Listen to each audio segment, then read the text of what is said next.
তো দেখো, আহামরি কিছু না, আমি তোমাদেরকে এটা বলছি কারণ কি আমি তোমাদেরকে আহামরি যদি তোমাদের মনেও হয় তাও সেটা সরিয়ে দিব আমি। কারণ আমার ভিডিও যদি তোমরা যদি এখন দেখো, আমি মনে করি তোমাদের কাছে কঠিন কিছু মনে হবে না।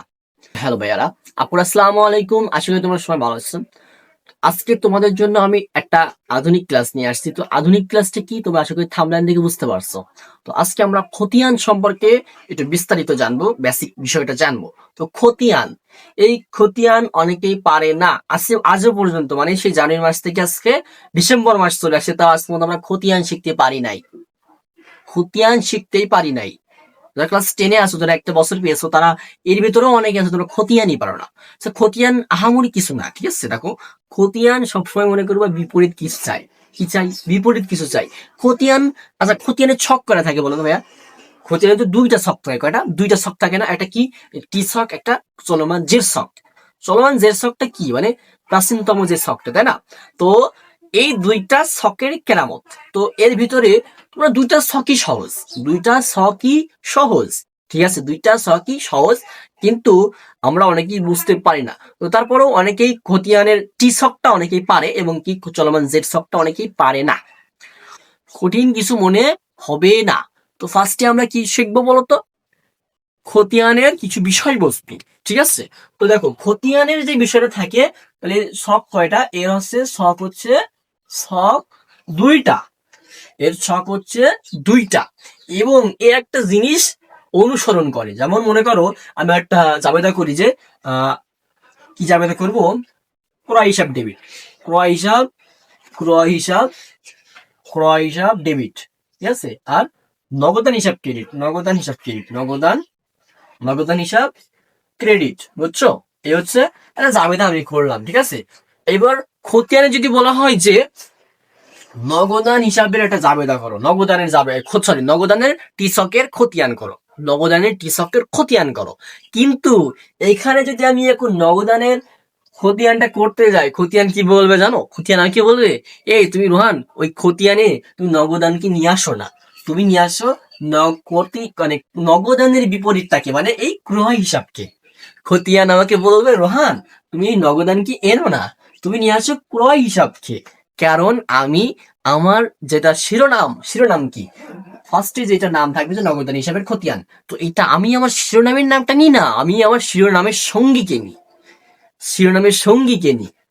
নগদানের সঙ্গী এখানে কি? ক্রয় হিসাব, তাই না? হ্যাঁ, এই খতিয়ান এইটাই বলে যে তার বিপরীত হিসাবটাকে নিয়ে নিতে হবে।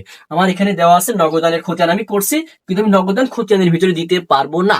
আমি কি দিতে হবে? আমাকে ক্রয় হিসাব দিতে হবে। ঠিক তুমি চলমান জের ছকেও সেই একই কাহিনী।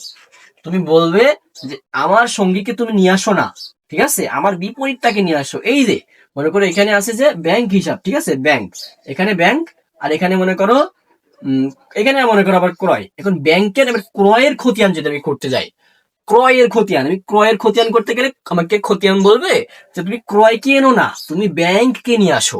ব্যাংকের খতিয়ান করতে গেলে কি করবে? আমাকে খতিয়ান বলবে তুমি ব্যাংকে নিয়ে আসো না, তুমি ক্রয়কে নিয়ে আসো। এর এই একটাই টেকনিক, বুঝছো? মানে এই শুধু একটা কথাই বলে যে তুমি আমার বিপরীতটাকে নিয়ে আসো, তাই না? এই একটা বিষয় গেল। এইবার আসো, এইবার তোমাদেরকে বলি যে খতিয়ানের সিডি বিডি, টি ছকে যেটা থাকে সিডি বিডি, এটা আমরা কেউ বুঝতে পারি না। আচ্ছা দেখো, হ্যালো ভাইয়ারা, আপুরা, আসসালামু আলাইকুম। আসলে তোমরা সবাই ভালো আছেন। আজকে তোমাদের জন্য আমি একটা আধুনিক ক্লাস নিয়ে আসছি। তো আধুনিক ক্লাসটা কি তোমরা আশা করি থাম্বনেল দেখে বুঝতে পারছো। তো আজকে আমরা খতিয়ান সম্পর্কে একটু বিস্তারিত জানবো, বেসিক বিষয়টা জানবো। তো খতিয়ান, এই খতিয়ান অনেকেই পারে না, আজও পর্যন্ত, মানে সেই জানুয়ারি মাস থেকে আজকে ডিসেম্বর মাস চলে আসে, তাও আজ পর্যন্ত আমরা খতিয়ান শিখতে পারি নাই, খতিয়ান শিখতেই পারি নাই।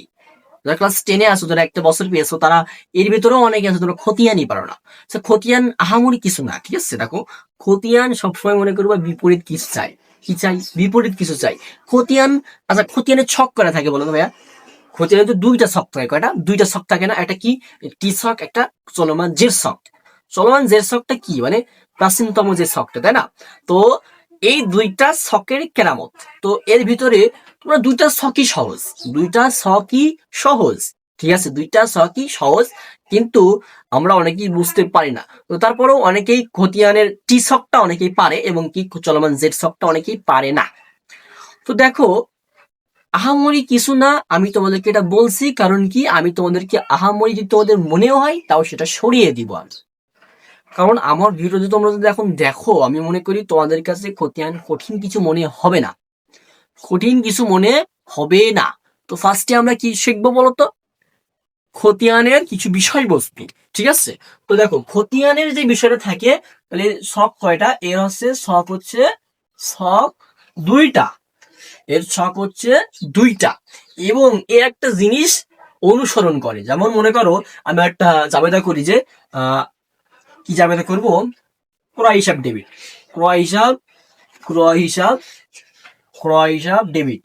ঠিক আছে, আর নগদান হিসাব ক্রেডিট, নগদান হিসাব ক্রেডিট, নগদান, নগদান হিসাব ক্রেডিট। বুঝছো? এই হচ্ছে একটা জাবেদা আমি করলাম। ঠিক আছে, এবার খতিয়ানে